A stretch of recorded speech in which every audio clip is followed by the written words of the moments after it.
This is your news source evening bulletin for today, Tuesday, the 14th day of May in the year 2024. I'm Gordon Mosley reporting, and here's what we're tracking tonight. Local company Demerara Distillers Limited is seeking the intervention of the government of Guyana and CARICOM over Trinidad and Tobago's rejection of a shipment of packaged milk and the restriction of the entry of flavored water exported by the company.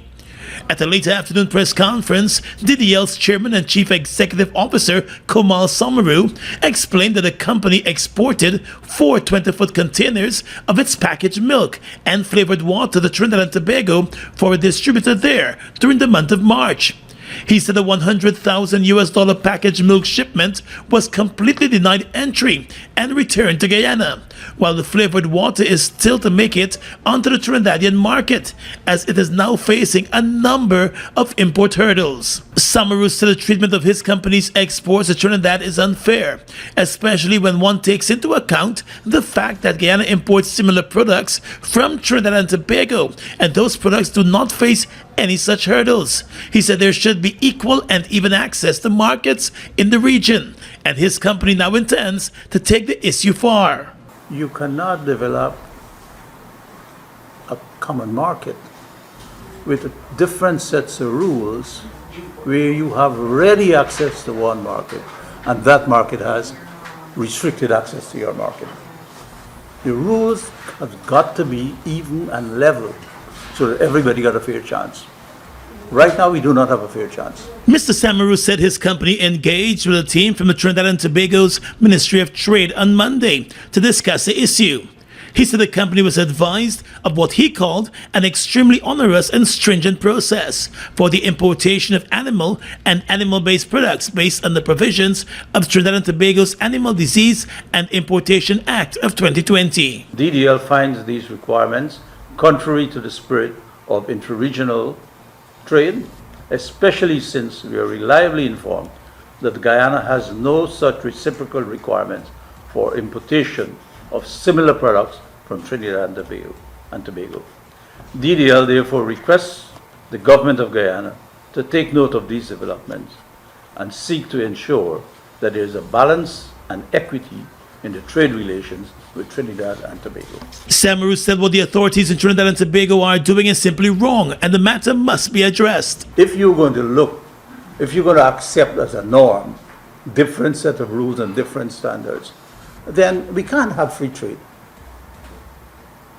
It has to be on a common basis. The European Union, the North American Free Trade Area, it's all on a common basis. You can't have a set of rules that an exporter to your market got to go through these hurdles, and then you have ready access to everybody else. It is wrong. The DDL CEO said the same products rejected by Trinidad and Tobago have been exported to other CARICOM states with no issue.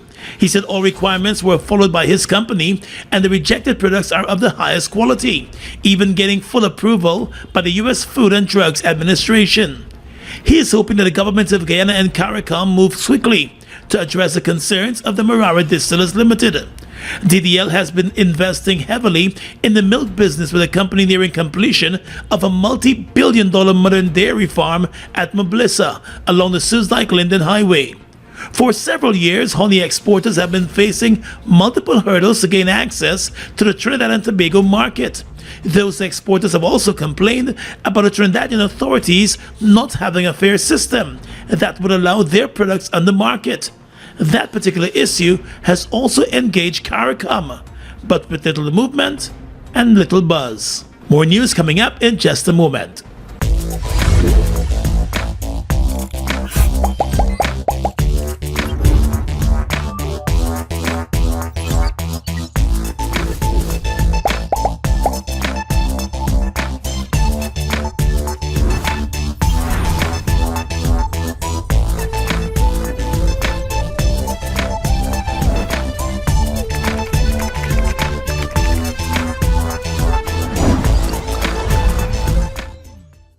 It's one of your biggest goals, getting your own home, where memories are made, where happiness lives. You may feel that home ownership or renovation is beyond your reach, but we at Republic want you to know that there's always a way. Ask us about our suite of mortgages. Let's help make your housing wishes come true. Or advise on how the equity in your existing home can finance other dreams and goals. Call or go online to learn more.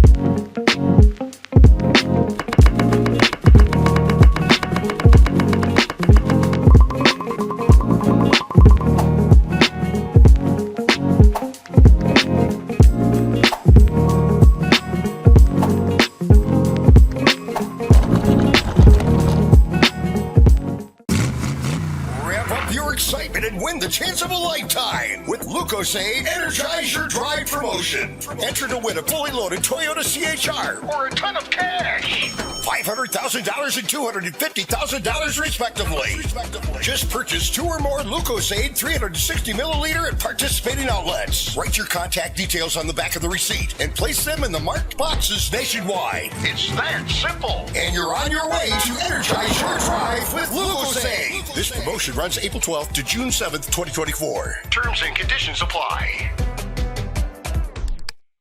The strike action taken by teachers across the country is expected to continue for the remainder of this week and into next week, as the Guyana Teachers Union and the Ministry of Education once again failed to reach an agreement on the terms of resumption to allow for the process of conciliation, as initiated by the Ministry of Labor.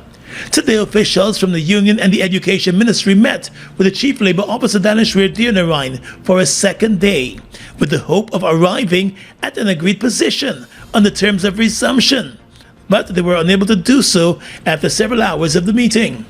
Outside of the Ministry of Labor's Brigham office, the president of the Guyana Teachers Union, Mark Light, said that progress has been made with regards to the period to be negotiated, and now other conditions are being considered by both sides. There is some level of eagerness for us to terminate the strike. And the GTU is cognizant of the fact that we would have terminated the strike the last time.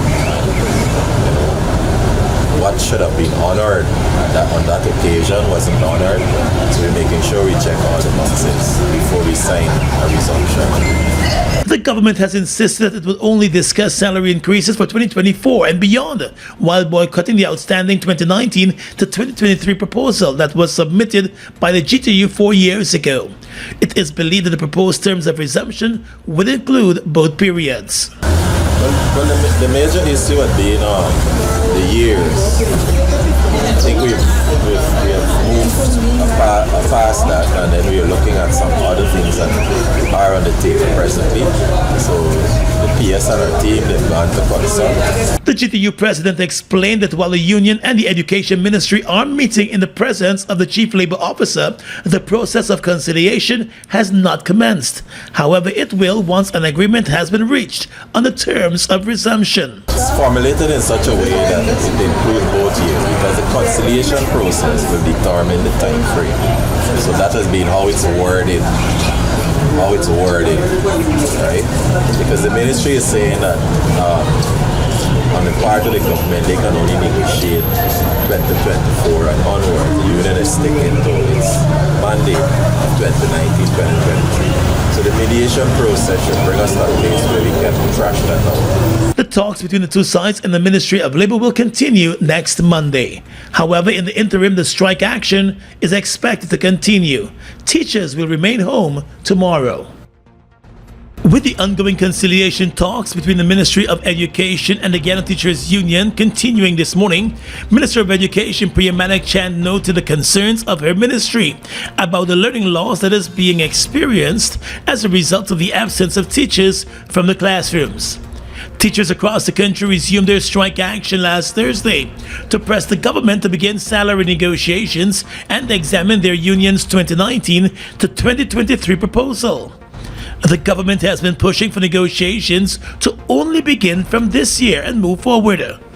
At a press conference this morning, when questioned about the impact the strike may be having on the school system, Minister Manak Chand said the absence of one single teacher from any classroom would have an impact. She noted that during the COVID-19 pandemic, Guyana fared better than many countries by implementing various programs and initiatives that tackled learning loss. Guyana has done remarkably well in stemming dropouts, and that wasn't an easy thing. You know, we're not talking about COVID right now, but when we came in here, we worked day and night to put policies in place to change the system to make sure we didn't suffer the predictions the world was making. That is, that we would have severe learning loss and that we would have a severe dropout rate. And if you look at our stats, you'll see that we have not suffered the way it was predicted. But that didn't happen by accident or by fate. That happened because of deliberate interventions. Since the resumption of the strike action, hundreds of teachers all across the country have been staying away from their classrooms as part of their protest action. Some schools have reported a rate of more than 80% for absent teachers, while other schools have reported a much lower figure. News source understands that even in some instances where teachers have been going to school, they have been staying away from the classroom and not carrying on teaching lessons. The teachers started their strike action back in February, staying away from work for almost 4 weeks. They only returned to their jobs after their union filed a court case and an initial set of mediation talks began. Those talks eventually fell through, and the High Court in the matter filed by the GTU lambasted the government for not engaging the teachers' union in collective bargaining, as is catered for in Guyana's constitution. Let's tell you now that the executive member of the People's Progressive Party and former government minister Nigel Darmalal, while being interrogated by the police today on the latest sexual assault report made against him, repeatedly denied the allegations, which was made by a former employee of the local government ministry. That's according to his attorney. A report was filed last week by the former employee, who claimed that she was sexually assaulted on 2 occasions by Mr. Darmalal.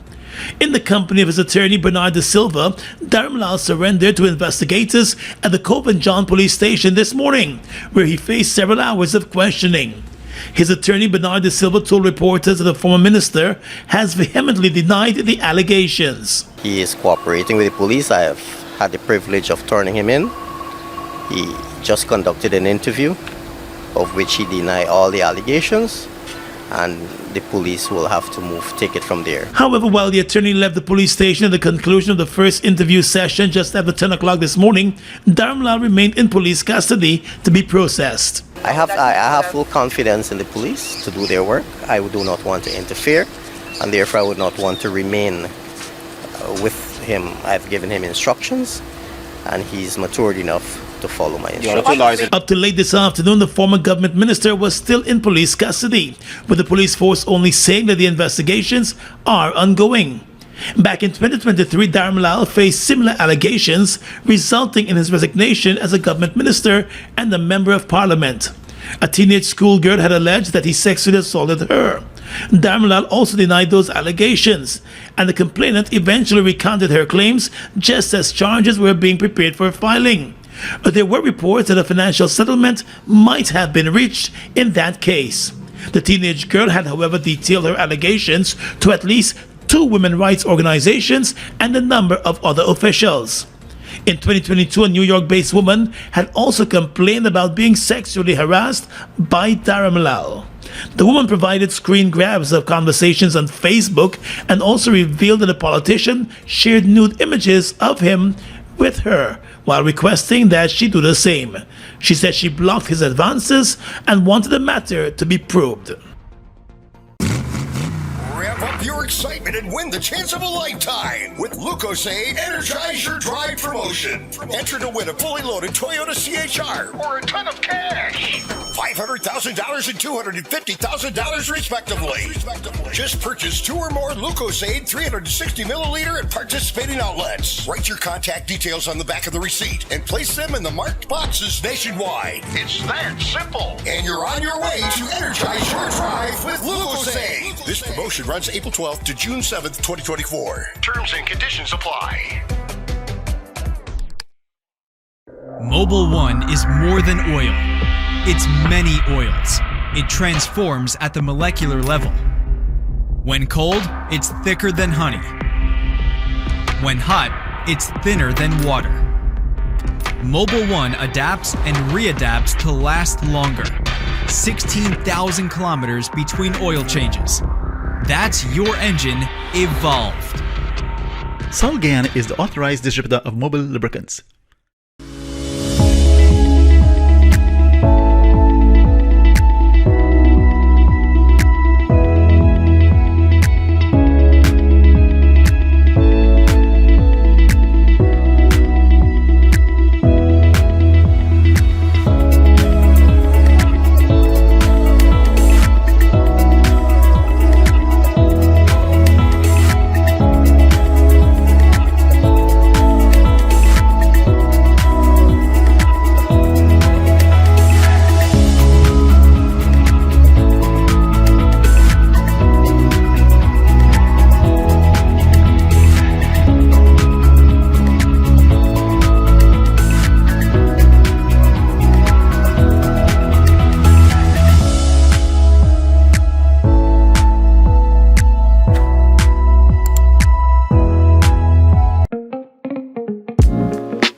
The Guyana Prison Service has launched a search for convicted prisoner Jose Awada, who escaped from the Lusignan jail while laboring at the snacket in the compound of the Cecil Kilkenny Training School. The prisoner made his escape at around 1 o'clock this afternoon. He was serving a 2-year jail sentence for break and enter and larceny. The prison service also announced that one of its prison officers has since been placed under close arrest in relation to the escape, since the prisoner was unsupervised when he managed to escape from the area. Several search teams were launched this afternoon in a bid to recapture the prisoner. The Director of Prisons is appealing to members of the public, relatives and friends of the escapee to give any relevant information as to his whereabouts to the authorities. An appeal has also been made to the escapee for him to surrender to the police or the relevant authorities to avoid any serious confrontation that could result in the use of force. Well, the government of Guyana has announced that some 13,000 students are set to benefit from the first phase of its student debt write-off at the University of Guyana. According to the minister responsible for finance, Dr. Ashley Singh, the first phase eliminates loans owed by graduates of the university. The University of Guyana provided free education up until 1994, when charges were introduced under the then PPP Civic government. In announcing the student loan debt write-off, Minister Singh said the current PP government is moving to write off all loans owed by Guyanese who are able to demonstrate that they have completed their course of study and graduated, and subsequent to graduation were employed or self-employed in Guyana for a minimum of 3 years. To prove that they have been working in Guyana for 3 years after graduation, they will have to show or produce evidence of 156 contributions made to the National Insurance Scheme. This is specifically intended to acknowledge as the first priority the contributions made by persons who utilize their education to contribute in one way or another through employed or self-employed economic activities towards the development of our country. This first phase, subject to the number of persons who provide the required evidence, could potentially benefit over 13,000 Guyanese who have $11 billion in student loan debt. The finance minister said in the coming days the Ministry of Finance will publish just how persons can access the immediate phase 1 of the student loan write-off program, in keeping with the government's announcement. Guyana continues to see a growing number of migrant children being enrolled in local classrooms as more persons continue to cross the borders from neighboring Venezuela to escape the hardships back home in their country. Education Minister Priya Manak Chan revealed this morning that there are more than 3,000 migrant children currently enrolled in the local classrooms at the various levels. At a press conference, she explained that it is important for the children of migrants not to be denied an education. There have also been reports about some migrant students being bullied in schools. The education minister said her ministry continues to address that problem and will be unveiling a number of initiatives to generally tackle violence in the schools. In the past 4 years, Guyana has seen a steady stream of migrants making their way across from Venezuela and settling in many parts of Region 1 and even in parts of Region 4. The government, with support from some international organizations, has been working to provide support to many of the migrants. It is believed that there are more than 30,000 adult migrants from Venezuela now living in Guyana. Just last week in the National Assembly, the opposition raised questions about the skill sets of many of the migrants, and it was explained by the Labour Minister that the project will soon get underway to examine their skill sets and to also provide training for them to become more job ready. Opposition spokesperson on foreign relations, Member of Parliament Amanda Walton Desir, has issued a call for the government to counter the disinformation that has been coming out of Venezuela in recent days. In a statement, MP Walton Desir highlighted a recent video of a bridge being built by Venezuelan troops, with a claim by Caracas that it is being built to link Venezuela with Guyana's Essequibo region. According to Walton Desir, any such move by the neighboring country would be tantamount to an incursion or invasion into Guyana's Essequibo. She said to counter Venezuelan disinformation, there needs to be clear messages and updates from the government of Guyana to inform concerned Guyanese of the actual situation on the ground. The opposition MP said the silence of the government is unacceptable, adding that the failure of the Minister of Foreign Affairs to convene a meeting of the Sectoral Committee on Foreign Relations since November of last year is also unacceptable. The Ali administration must move quickly to dispel Venezuelan disinformation. Frequent briefings at the parliamentary level and public updates are essential for safeguarding our national security and maintaining the public's trust, calm and confidence in these tense times. This will in turn, of course, strengthen social cohesion among Guyanese and promote positive international relations. The opposition Member of Parliament recently attempted to get answers from the Foreign Minister on the issue during the last sitting of the National Assembly, but her questions were shut down. The government has been relatively quiet on recent statements from Venezuela. Just last week, the Venezuelan government objected to a flyover of Georgetown by U.S. fighter jets as part of a planned training exercise with the Guyana Defense Force and the U.S. Coast Guard. A few weeks ago, Venezuela signed new legislation into law to strengthen its claim of Guyana's Essequibo region. Guyana wasted no time then to inform the international community about that move, and the issue was even raised and discussed at a closed-door session of the UN Security Council. There have been reports for months about the build-up of Venezuelan troops in an area close to the border with Guyana. The Guyana government has indicated that it will continue to monitor the situation and will rely on its international partners and allies if there is any attempt by Venezuela to invade Guyana's territory.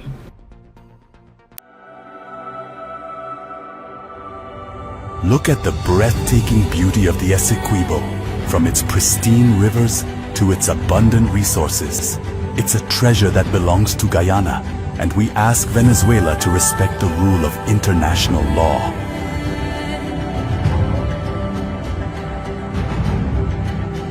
Our commitment to this land is not just about ownership. It's about preserving its beauty and resources for our people and future generations.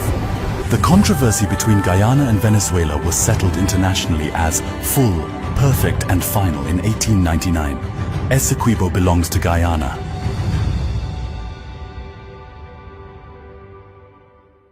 Guyana's economy is rapidly transforming, and we're all part of it. Guyoil is at the forefront of this development by providing reliable and efficient energy and supporting community development from the very core. 100% of Guyoil's profit goes back to building schools, roads, and other important infrastructure that connects our cities and towns, providing fuel to domestic, marine, industrial, and aerial transportation.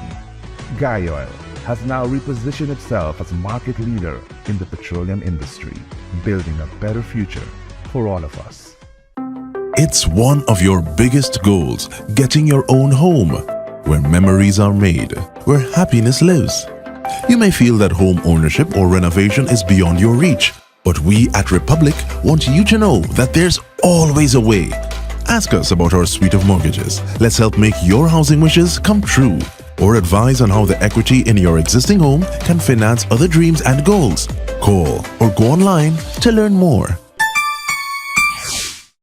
Holiday spending put a dent in your cash. Top up your pockets in the Cash Splash promotion. Win over $5 million, including over $1 million in our weekly draws. Just purchase any Buster, Turbo, Fruita, Cool Kids or Viva. Look for the 8-digit code starting with 786. Then visit Facebook or IG at Buster Guyana or Turbo_Caribbean for more details. With your regional and international news tonight, I'm Svetlana Marshall in the region.